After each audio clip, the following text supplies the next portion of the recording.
నమస్కారం అండి. ఈరోజు మనం తెలుసుకోబోయే టాపిక్ గులెన్ బెర్రీ సిండ్రోమ్. ఈ మధ్యలో ఏపీలో చాలా కేసెస్ నోట్ అవుతున్నాయండి.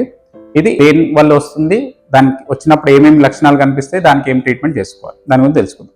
మొదటిగా ఈ వ్యాధి రావడానికి కారణం ఏమవుతుంది అంటే కంపెలోబాక్టర్ జెజిని అనే బ్యాక్టీరియా అనేది కంటామినేటెడ్ వాటర్ ద్వారా, మనకు నార్మల్గా మినరల్ వాటర్ ప్యూరిఫైలో ఏదో ఒక చిన్న మిస్టేక్ వల్ల ఆ బ్యాక్టీరియా గ్రోత్ ఉండి ఆ బ్యాక్టీరియా మన బాడీలోకి ఎంటర్ అయినప్పుడు మన ఇమ్యూన్ సిస్టమ్ ఏం చేస్తుంది అంటే దాని నుంచి దాని యాంటీబాడీస్ ఫామ్ అవ్వకుండా కాపాడుకోవడానికి దాని మాలిక్యులర్ మిమిక్రీ అంటాం అనమాట. అంటే దాని స్ట్రక్చర్ చేంజ్ చేసుకొని ఆ స్ట్రక్చర్ సిమిలర్గా మనకు నాడీ కణం మీద మైలిన్ తొడుగు అనేది ఉంటుంది అనమాట.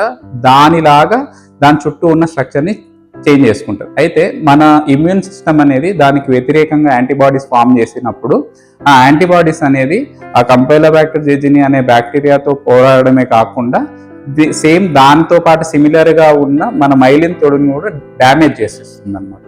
దానివల్ల ఏమవుతుంది అంటే మొదటిగా కంపైలోబాక్టర్ జెజిని వల్ల మనకు ముందుగా వాంతులు, విరేచనాలు ఈ రకంగా స్టార్ట్ అయ్యి తర్వాత నాడీ వ్యవస్థ మీద దెబ్బ పడుతుంది.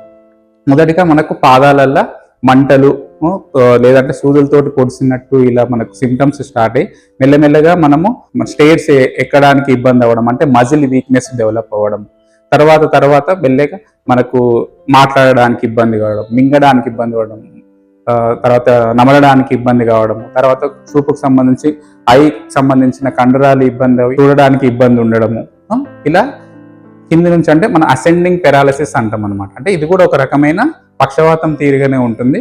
కాకపోతే మొదటిగా ఫస్ట్ మన కాళ్ళ నుంచి మెల్లమెల్లగా పై వరకు పాకుతూ ఉంటుంది అనమాట.